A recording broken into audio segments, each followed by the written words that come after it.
Alright guys, selamat pagi semuanya. Beberapa hari yang lalu ada yang bertanya di Twitter tentang apa sih bedanya antara Bitcoin dengan cryptocurrency yang lain.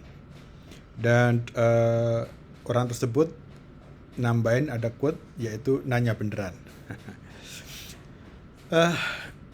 Dari tweet ini saya melihat bahwa memang banyak yang nggak ngerti kenapa sih Bitcoin ini beda dengan cryptocurrency yang lain. Dan mereka bener-bener mau nanya beneran, mau mengetahui lebih lanjut, mau lebih jelas tentang kenapa Bitcoin itu beda.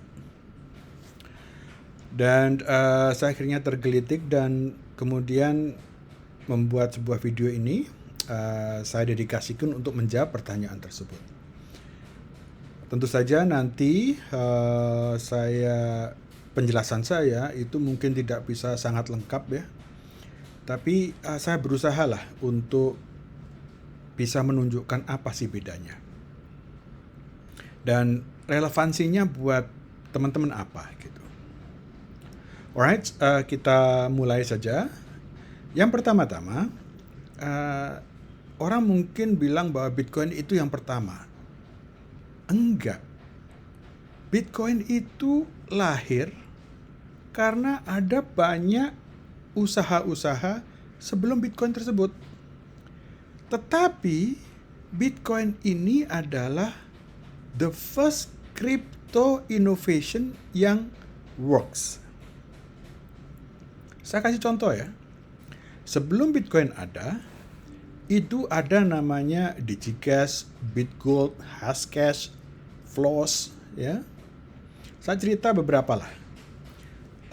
Floss itu ada namanya floss.com, flooz.com.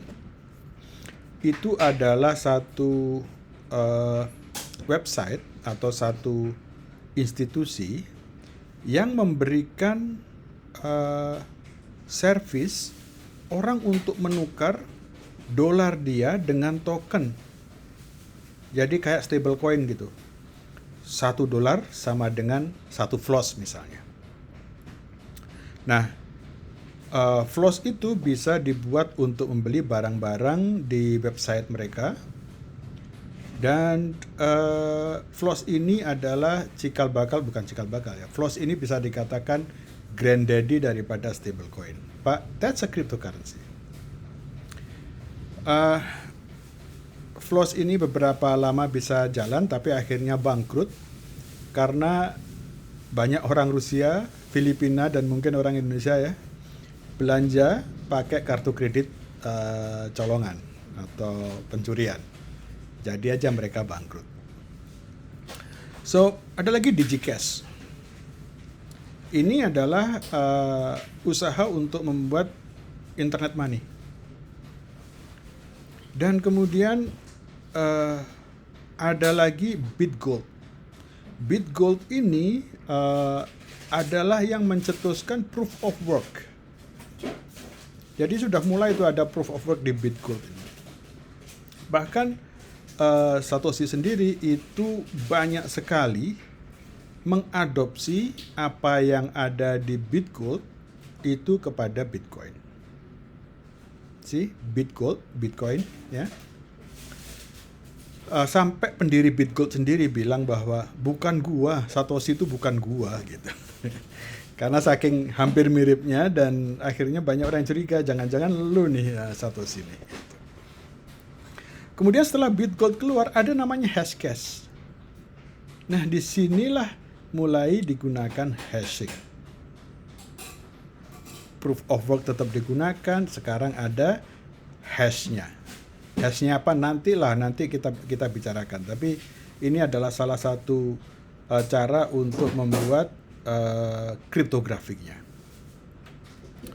So, semuanya nggak jalan. Maksudnya jalan tapi gagal.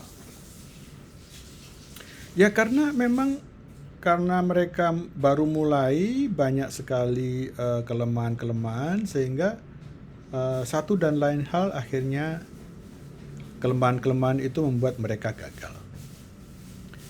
Bitcoin itu menggunakan atau apa ya istilahnya, mempelajari hal tersebut dan kemudian menggunakan hal-hal yang works dalam pengalaman beberapa cryptocurrency ini, and voila, terjadilah atau diciptakanlah Bitcoin ya, dengan hashcash ya, dengan yang dengan hash rate, hashing, dengan proof of work, etc. Jadi pengalaman itu dikumpulkan kemudian berhasil membuat yang namanya Bitcoin. Alright, itu yang terjadi. Ini bukan pertama, tapi inilah yang bisa berhasil sampai sekarang.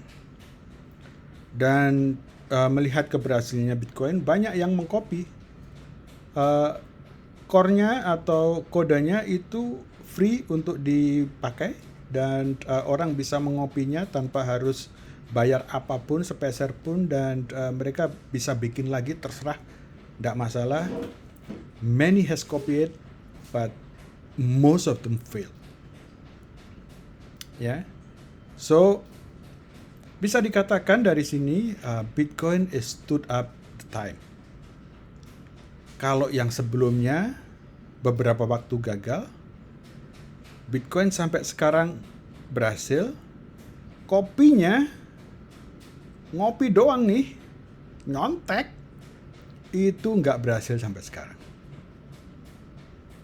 Alright, so that's number one, the difference between Bitcoin and the other cryptocurrency. Let's move on. Kemudian ada satu hal yang sangat penting lagi, amat sangat penting di Bitcoin. Bedanya Bitcoin dengan yang lain, Bitcoin itu tidak pre-mine. Pre-mine itu apa sih? Pre-mine itu gini. Jadi kalau misalkan saya mengeluarkan token ya, atau koin ya, sebelum saya keluarkan token tersebut, saya ambil sebagian dari token tersebut untuk saya sendiri. Misalnya nih, saya mengeluarkan 100 juta koin. 50 jutanya saya simpen dulu. Buat saya nih. Itu sebelum saya releasing code. Releasing source code belum saya rilis. 50% atau 50 juta tadi saya ambil sendiri untuk saya. Terus kemudian yang 50% lagi atau 50 juta tadi baru saya tawarkan ke khalayak ramai. Nah, Bitcoin tidak. Bitcoin itu dari awal sampai akhir, even pendirinya pun itu untuk mendapatkan Bitcoin ya harus kerja. Harus melakukan mining. Bahkan ini contoh bahwa Satoshi tidak duluan ini ya, tidak duluan untuk mining supaya dapat banyak ya. Yang dilakukan si Satoshi pada saat itu adalah dia mining untuk Genesis block. Genesis block adalah blok pertama yang harus dikeluarkan. Tanpa blok itu ya memang nggak bisa keluar. Dengan Genesis block itu Satoshi Nakamoto dapat 50 koin, 50 Bitcoin. 50 ini koin, bukan 50.000 atau 500.000, bukan. 50. Nah, koin-koin tersebut itu tidak bisa dijual. Koin-koin yang didapat dari Genesis block itu nggak bisa dipindahkan. Jadi meskipun dia dapat 50 pun, 50 koin tadi, dia tidak bisa melakukan apa-apa dengan 50 tadi. Nah, setelah dia mengeluarkan atau meng-create block Genesis, dia berhenti. Dia tidak meneruskan mining tersebut. Yang dilakukan oleh dia adalah dia mengumumkan kepada khalayak ramai source code-nya sudah selesai, saya sudah mining untuk Genesis block, dan silahkan teman-teman yang mau mining itu bisa dimulai, source code-nya dikeluarkan. Dan dia 5 hari kalau nggak salah, atau 6 hari kalau nggak salah, dia tidak melakukan mining sama sekali. Dia memberikan kesempatan yang lain untuk mining. Baru setelah itu, dia mulai mining lagi. Jadi, selama 5 hari itu, dia tidak mendapatkan apa-apa, dan kalaupun ada orang lain yang mining, orang lain yang dapat. Nah, itu jadi beda yang penting banget di sini adalah Bitcoin tidak pre-mine. Bagaimana dengan cryptocurrency yang lain? Ribuan cryptocurrency sekarang ini hampir semuanya itu pre-mine. Katakanlah Ethereum yang paling gede, ya. Ethereum itu 75%-nya sudah dibagi-bagi duluan sebelum mereka rilis ke publik. Terus ketika rilis ke publik, orang yang mau dapat Ethereum either beli atau mining. Beli ya tinggal Anda beli aja Ethereum, harganya berapa, ada beli gitu misalnya, dengan uang fiat. Essentially mereka itu create money out of nothing. Kayak the Fed gitu, printing money. Bayangkan kalau misalnya si empunya koin ini punya koin yang banyak, maksudnya lebih banyak daripada yang dia jual, maka dia bisa melakukan pump and dump. Nah, kalau misalnya ada koin yang pre-mine seperti ini, hati-hati aja, either itu pump and dump atau itu scam sudah. So, teman-teman semuanya, kalau misalnya saya selesai melakukan presentasi ini, saya harap Anda tetap ingat bahwa Bitcoin itu tidak pre-mine. Ini yang menyebabkan Bitcoin sangat berbeda dari cryptocurrency yang lain. Oke, saya akan lanjut lagi. Yang kedua adalah Bitcoin itu tidak centralized. Centralized itu apa sih? Anda tahu bank ya? Banking industry. Meskipun banyak cabangnya, tapi ada sentralnya.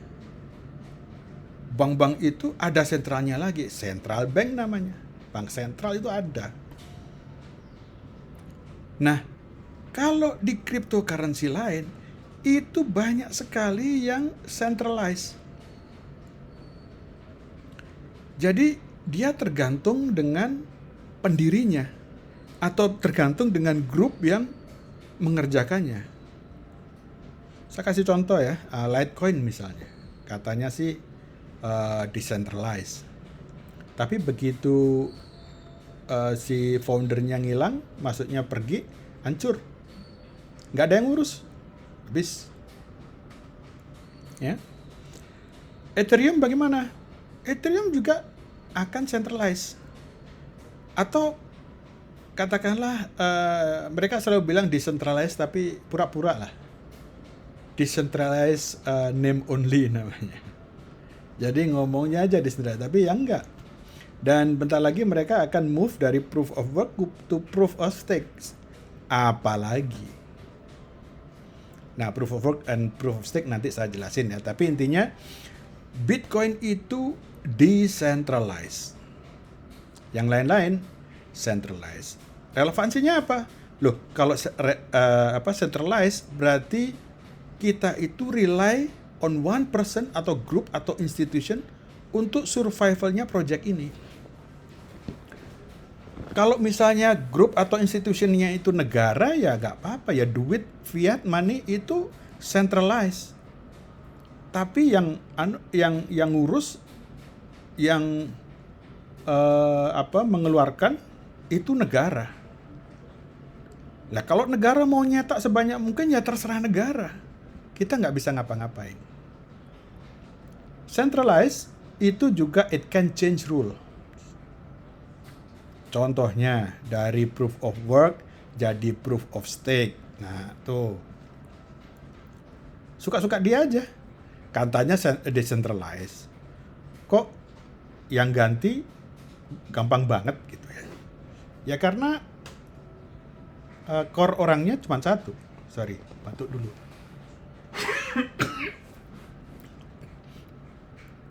Dan kalau centralized gampang lihatnya. Maksudnya kalau misalkan negara mau shutdown gitu, ketahuan lah siapa nih? Oh, Vitalik, sini pegang tuh Vitalik. Kelar sudah. Ya. So this is the difference. Okay, next. Bitcoin is not infinitive. Bitcoin is not infinite.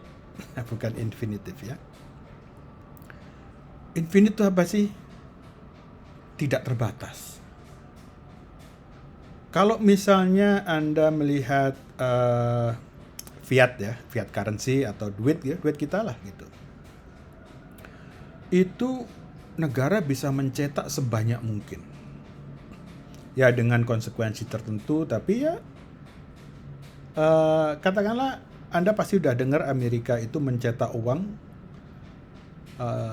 banyak sekali sehingga 70% dari uang beredar saat ini US dollar itu dicetaknya dalam beberapa tahun belakangan ini. Ya, of course habis itu inflasi, duitnya nilainya jadi lebih sedikit dan seterusnya.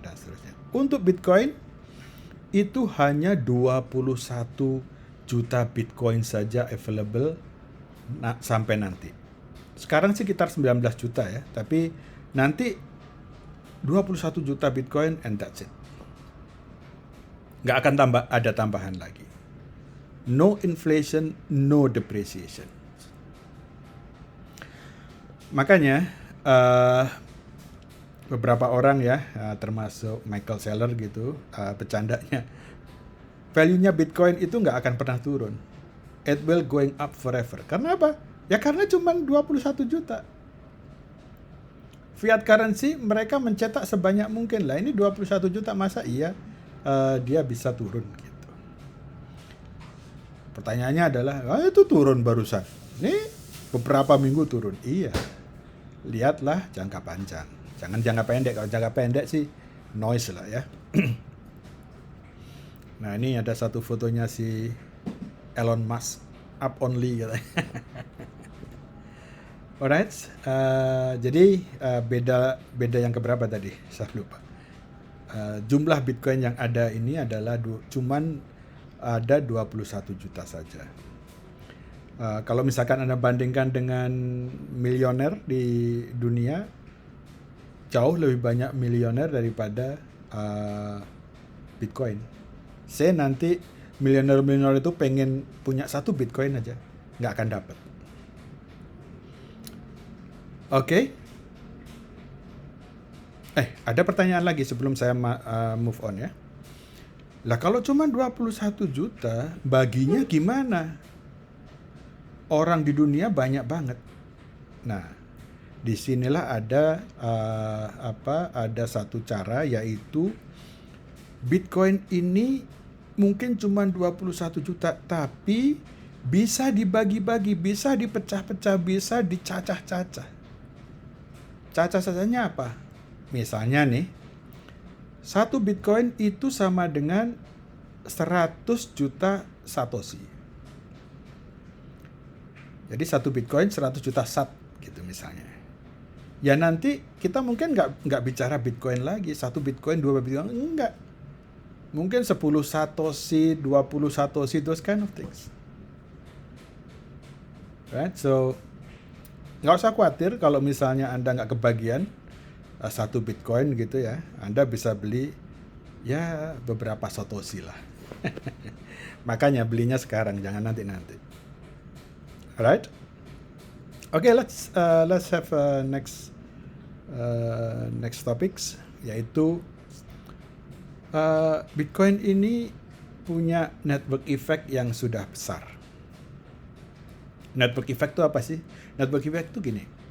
Kalau misalnya ada telepon, pada saat itu si Graham Bell ya menciptakan telepon ya. Kalau yang punya dia saja nggak ada gunanya.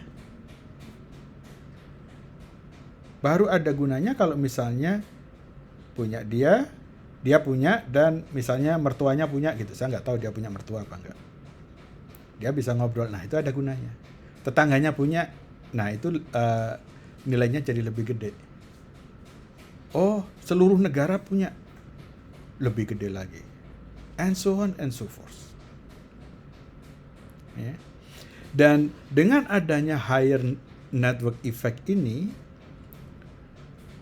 thousands of developer, millions of users, itu semuanya kerja bareng untuk membuat Bitcoin ini getting better.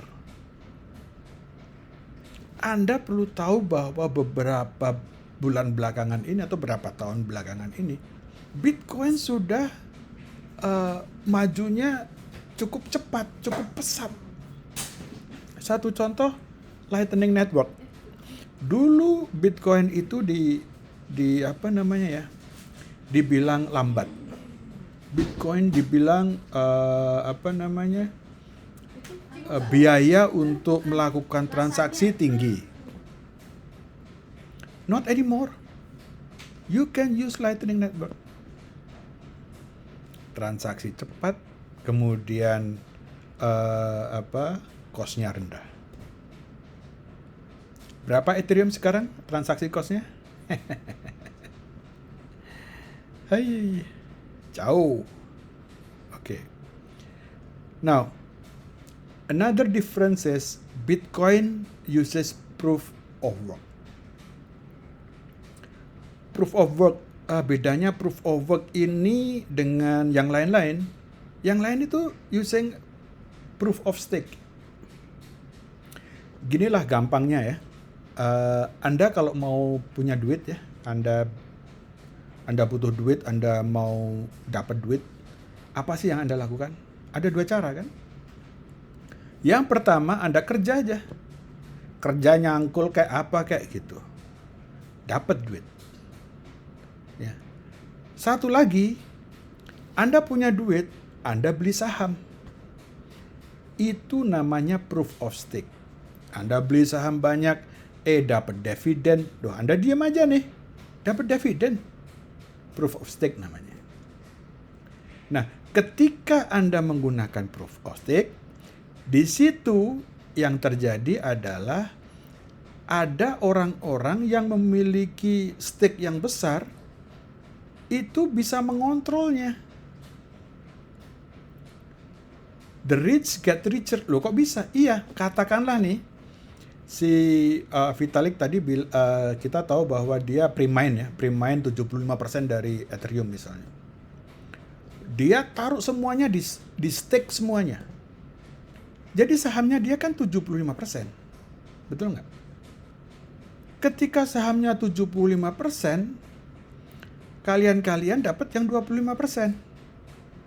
Kalau misalnya Anda mereka bagi-bagi duit, yang 75% dapat lebih gede daripada yang 25%. Yang 25% bagi kecil-kecil, yang 75% gede banget, jebret.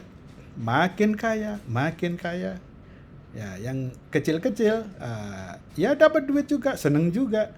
Tapi ya gitu deh. Yang Vitalik Buterin cuma kipas-kipas saja. Nah, again, kemarin ada berita si Elon Musk ya mau beli Twitter kan, sahamnya Twitter, full sahamnya Twitter.